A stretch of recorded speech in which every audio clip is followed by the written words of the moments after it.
कहानी की शुरुआत आज से 2 साल पहले से होता है, जिसे एक लड़की सुना रही होती है। तभी हमें जस्टिन को दिखा जाता है, जो कि एक पेंसिल्वेनिया के शहर में रहा करती है, जो कि इस वक्त स्कूल में अपने बच्चों को पढ़ाने के लिए जा रही होती है। पर जैसे ही वो क्लास के अंदर जाती है, उस क्लास के अंदर एक बच्चे को छोड़कर, जिसका नाम एलेक्स होता है, बाकी सारे बच्चे गायब हो चुके होते हैं। और ये सिचुएशन देखकर वो पूरी तरह शॉक हो जाती है। अब सीन शिफ्ट होता है कल रात को 2:17 पर, जहाँ पर सारे बच्चे अपने घर से बाहर निकलकर एक साथ दौड़ने लगते हैं और दौड़ते हुए सारे बच्चे गायब हो जाते हैं। और ये सारे बच्चे एक ही क्लास के होते हैं, जिसका क्लास टीचर जस्टिन होती है। अब सीन शिफ्ट होता है सुबह के वक्त, जहाँ पर सारे गार्जियन एक साथ स्कूल में इकट्ठे हुए होते हैं, जहाँ पर सभी अपने बच्चे का डिमांड कर रहे होते हैं। दूसरी तरफ सारे पुलिस वाले उस शहर में चारों ओर उस बच्चे को ढूंढ रहे होते हैं, जो कि गायब हुए होते हैं। यहाँ तक कि जस्टिन और एलेक्स के साथ काफी छानबीन होता है और ये छानबीन 1 महीने तक चलता है, पर उसके बावजूद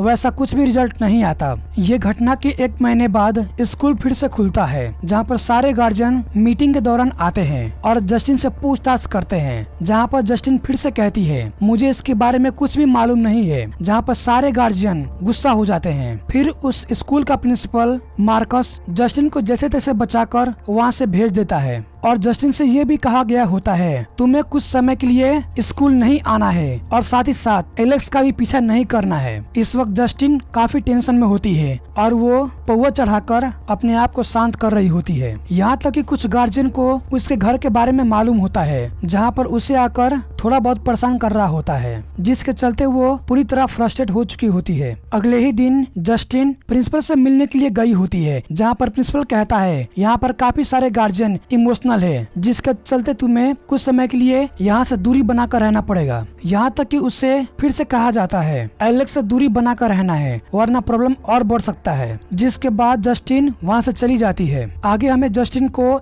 एक बार में दिखाया जाता है, जहाँ पर वो अपने एक्स लवर पॉल से मिलने के लिए आई होती है, जो कि इस वक्त वो एक पुलिस ऑफिसर होता है। फिर ये दोनों बैठकर बातें करते हैं, जहाँ पर जस्टिन कहती है, मुझे आजकल नए नए नामों से बुलाया जा रहा है, जैसे कि विच। तभी पॉल कहता है, हमें मिले हुए अरसा हो गया और जो तुम्हारी कार पर किसी ने विच लिखा था, उसके बारे में अभी कुछ भी पता नहीं चला है। फिर ये दोनों बातें करने के बाद जस्टिन अपने आप को शांत करने के लिए उसके साथ घपाघप करने लगती है। फिर ये सब होने के बाद जस्टिन पॉल को रास्ते में छोड़कर एलेक्स घर के तरफ जाने लगती है। वो एलेक्स घर पर जाकर बेल डोर बजाती है, पर कोई रिप्लाई नहीं आता। पर जैसे ही वो खिड़की के पास जाकर अंदर झांकती है, उसे सोफा पर उसके माता पिता दिखाई पड़ता है, जो कि साइलेंट होते हैं। तभी वो काफी घबरा जाती है, जिसके बाद वहाँ से चली जाती है। जहाँ पर उसे फिर से कॉल आता है मार्कस का, जहाँ पर वो कहता है, तुम फिर से एलेक्स घर पर गई थी। जहाँ पर मार्कस फिर से कहता है, अब हमारे बीच जो भी था वो सब अब खत्म हो गया। जिसके बाद वो कभी भी अब उस स्कूल में नहीं जा सकती, जिसके चलते वो काफी फ्रस्ट्रेट हो जाती है। तभी वो एक दुकान में जाकर एक बड़ी सी खंबा लेती है, जिसे पीकर वो टल्ली हो सके। तभी वो रात को सोने के दौरान एक बहुत बुरा सपना देखती है, जिसके चलते वो काफी घबरा जाती है। अगली सुबह जस्टिन एलेक्स का वेट कर रही होती है। तभी एलेक्स उससे बिना बातें करते हुए वहाँ से चला जाता है। जस्टिन एलेक्स घर के पास ठहरी हुई होती है और ठहरते हुए शाम हो जाता है और वो कार के अंदर सोई हुई होती है। तभी रात के वक्त एलेक्स घर से एक औरत बाहर निकलती है, जो कि एलेक्स घर का कोई होता है, पर वो एकदम अनस्टेबल होती है। पर तभी अचानक कोई उसके कार का दरवाजे को खोलता है और थोड़े से बाल काटकर वहाँ से चला जाता है। आगे हमें आर्चर को दिखाया जाता है, जो कि एक गार्जियन होता है, जिसका लड़का उस रात को गायब हो चुका होता है और इस वक्त वो कैमरे फुटेज के जरिए उसे ढूंढ रहा होता है। उसे ये तो मालूम होता है इतने समय पर वो घर से बाहर निकला है, पर वो कहाँ जाकर रुका है ये नहीं मालूम होता। तभी आर्चर छानबीन करने के लिए पुलिस के पास गया होता है, पर उसके बावजूद उसके हाथों में कुछ भी नहीं आता। जहाँ पर पुलिस वाले कहते हैं, हम अपना पूरा प्रयास कर रहे हैं, पर अब तक कुछ भी रिजल्ट नहीं आया होता। जहाँ पर आर्चर समझ चुका होता है इस वक्त पुलिस वाले से भी कुछ नहीं हो रहा, जहाँ पर वो खुद से ही सारे चीज एक्सप्लोर करने लगता है। आजकल उसे भी बुरे बुरे सपने आ रहा होता है, पर वो अपने बच्चे को ढूंढने के लिए उस शहर का मैप लेकर छानबीन करने लगता है और जिस घर के बच्चे गायब हुए होते हैं उन सभी घर पर सर्कल लगा रहा होता है और जिस पर शक लगे उससे बातें करने के लिए चला जाता है। फिर ये सब करते हुए और उस नक्शे की मदद से उसे एक जगह का डाउट लगता है। तभी आर्चर उधर आगे बढ़ते हुए एक पेट्रोल पंप के पास जाता है जहाँ पर जस्टिन पहले से खड़ी होती है। तभी अचानक पीछे से मार्कस दौड़ते हुए आता है जो कि देखने में अनस्टेबल होता है और आते हुए अपने हाथ को फैलाया हुआ होता है और जस्टिन पर हमला करने लगता है। तभी जस्टिन जैसे तैसे करके अपने आप को बचाने लगती है। अब सीन शिफ्ट होता है दूसरी जगह पर जहाँ पर हमें पॉल को दिखाया जाता है। पॉल इस वक्त उस शहर में घूमते हुए अपना ड्यूटी निभा रहा होता है, पर तभी अचानक उसे एक आदमी पर नजर पड़ता है जिसका नाम जेम्स होता है। जेम्स एक ड्रग एडिक्ट और चोर होता है जो कि इस वक्त चोरी करने के लिए आया होता है, पर वो भागते हुए पकड़ा जाता है। इस वक्त उसके पॉकेट में ड्रग्स का इंजेक्शन होता है जो कि पॉल को थोड़ा सा लग जाता है और उस दौरान वो जेम्स को जाने देता है। इस कहानी के अंदर जेम्स का भी एक बड़ा रोल होता है जिसके चलते उसे इस कहानी में दिखाया गया है। फिर यह सब होने के बाद पॉल जस्टिन से मिलने के लिए चला जाता है। फिर ये दोनों रात भर खूब घपाघप करते हैं। फिर अगली सुबह पॉल काफी थका थका सा लगता है जो कि रात को चूरन खाना भूल गया होता है। फिर उसकी बीवी समझ जाती है रात भर कले बारा धमाल तबे तो भइल बारा लाले लाल। अगले ही सीन में हमें पॉल को पुलिस स्टेशन में दिखा जाता है, पर जैसे वो बाहर आता है वो जेम्स को देख लेता है और उसका पीछा करने लगता है। अब सीन शिफ्ट होता है आज से कुछ दिन पहले जहाँ पर जेम्स एक जंगल में टेंट बनाकर ड्रग्स ले रहा होता है, पर तभी वो ड्रग्स खत्म हो जाता है और उसके तलाश में एक घर के अंदर चोरी करने के लिए जा रहा होता है और उसी दौरान वो पॉल के हाथों पकड़ा जाता है, जहाँ पर पॉल कुछ समय के बाद उसे छोड़ दिया होता है। फिर उसके बाद जेम्स चोरी करने के लिए एक दूसरे घर में जाता है और वो घर किसी और का नहीं एलेक्स का होता है। जेम्स जैसे तैसे करके उस घर के अंदर चोरी करने के लिए चला जाता है और चोरी करते हुए उसके सामने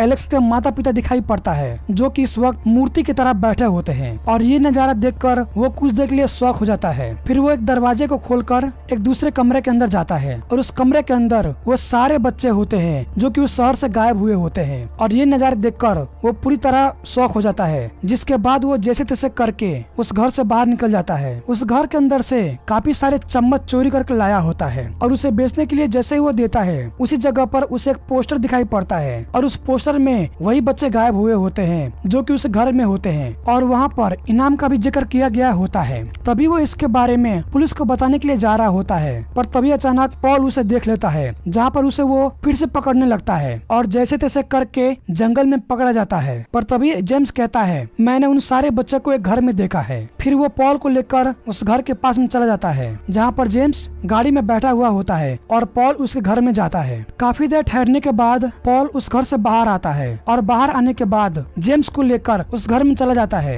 इस वक्त पॉल का हाल देखकर बिल्कुल नहीं लगता कि वो नॉर्मल कंडीशन में है। अब सीन शिफ्ट होता है उस जगह पर जहाँ पर मार्कस कैसे अजीब हो गया। इस वक्त मार्कस अपने ऑफिस में बैठा होता है, तभी अचानक एक औरत उससे मिलने के लिए आती है जो कहती है मैं एलेक्स का आंटी हूँ, जहाँ पर वो अपना नाम ग्लेडिस बताती है, जहाँ पर वो एलेक्स के बारे में पूछताछ करने के लिए आई होती है। पर तभी मार्कस कहता है उसके बारे में बस लीगल गार्जियन के साथ बातें किया जा सकता है, जिसके बाद वो वहाँ से चली जाती है। अब सीन शिफ्ट होता है दूसरे दिन जो कि संडे का दिन होता है और इस वक्त मार्कस अपने घर पर पार्टी का मूड में होता है। तभी ग्लेडिस उसके घर पर जाती है और कुछ एक्टिंग करते हुए कमरे के अंदर चली जाती है। तभी वो कुछ मंत्र की मदद से मार्कस को अपने वश में कर लेती है और उसके द्वारा उसके दोस्त को मारकर जस्टिन को मारने के लिए मार्कस को भेज देती है और ये वही औरत होती है जिसने जस्टिन का थोड़ा सा बाल काटी होती है। फिर मार्कस जस्टिन को मारने के चक्कर में उसका ही गाड़ी से एक्सीडेंट हो जाता है और वो वहीं पर मारा जाता है। अगले ही सीन में हमें आर्चर और जस्टिन को बातें करते हुए देखते हैं जहाँ पर आर्चर कहता है मार्कस वैसा ही भाग रहा था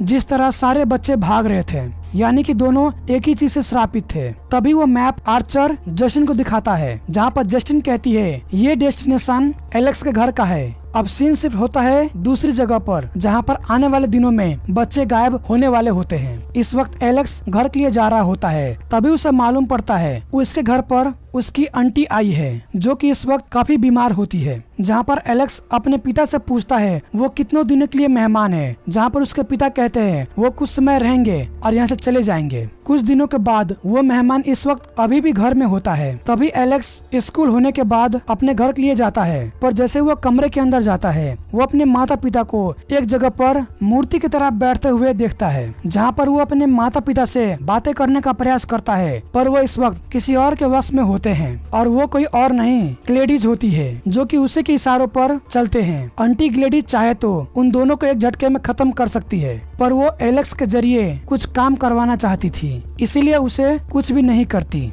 यहाँ तक कि एलेक्स अपने माता पिता को खुद से ही खाना खिलाता है। पर कुछ समय के बाद आंटी ग्लेडिस काफी कमजोर हो जाती है, जहाँ पर वो एलेक्स के मदद से क्लास के सारे बच्चों को अपने वश में करने के लिए कहती है, जहाँ पर वो फिर से ठीक हो सके। जिसके बाद आंटी ग्लेडिस और एलेक्स मिलकर ये सारे काम को अंजाम देते हैं और वो सारे बच्चों को उसी घर में छुपा देते हैं। वो सारे बच्चे आंटी ग्लेडिस के कंट्रोल में होते हैं। वो चाहकर भी अपने आप मूव नहीं कर पाते। आंटी ग्लेडिस को मालूम होता है इसके बारे में छानबीन होगा, पुलिस घर पर आकर छानबीन करेंगे, जिसके चलते वो सारे प्लानिंग पहले से कर चुकी होती है। जिसके दौरान ना कोई पुलिस वाले को और ना कोई स्कूल के स्टाफ वाले को थोड़ा सा भी शक होता है और आंटी ग्लेडिस अपने कामों में कामयाब हो जाती है। अब सीन शिफ्ट होता है दूसरी जगह पर, जहाँ पर जस्टिन और आर्चर एक गाड़ी के अंदर बैठकर एलेक्स के घर पर नजर रख रहे होते हैं। तभी उस नजारे को एलेक्स देख लेता है, जहाँ पर कुछ समय के बाद पॉल उस घर से बाहर निकलकर जस्टिन को इशारा देता है। जिसके बाद जस्टिन और आर्चर दोनों उस घर के अंदर जाते हैं, जो कि ये पूरा ट्रैप होता है। पर ये दोनों समझ नहीं पाते। पर जैसे ही ये दोनों अंदर जाते हैं, दरवाजा अपने आप बंद हो जाता है और उस घर के अंदर काफी सारे लोग होते हैं जो कि इन दोनों पर हमला कर देते हैं। उस घर के अंदर पॉल, एलेक्स और बाकी 17 बच्चे उसी घर में मौजूद होते हैं। तभी एलेक्स अपने आप को बचाते हुए एक कमरे के अंदर जाता है, जहाँ पर एक स्टिक लेकर, जो कि ग्लेडिस का होता है, उस पर ग्लेडिस का थोड़ा सा बाल लगाकर उसे तोड़ देता है। जिसके बाद सारे बच्चे ग्लेडिस को मारने के लिए दौड़ने लगते हैं, जहाँ पर सारे बच्चे मिलकर उसे मार देते हैं और उसके मरने के बाद सारे बच्चे धीरे धीरे करके नॉर्मल होने लगते हैं, जिनमें कुछ बच्चों को ठीक होने में सालों लग जाते हैं। फिर ये कहानी यहीं पर खत्म होता है और इस कहानी को अंत तक देखने के लिए आप सभी को बहुत बहुत धन्यवाद।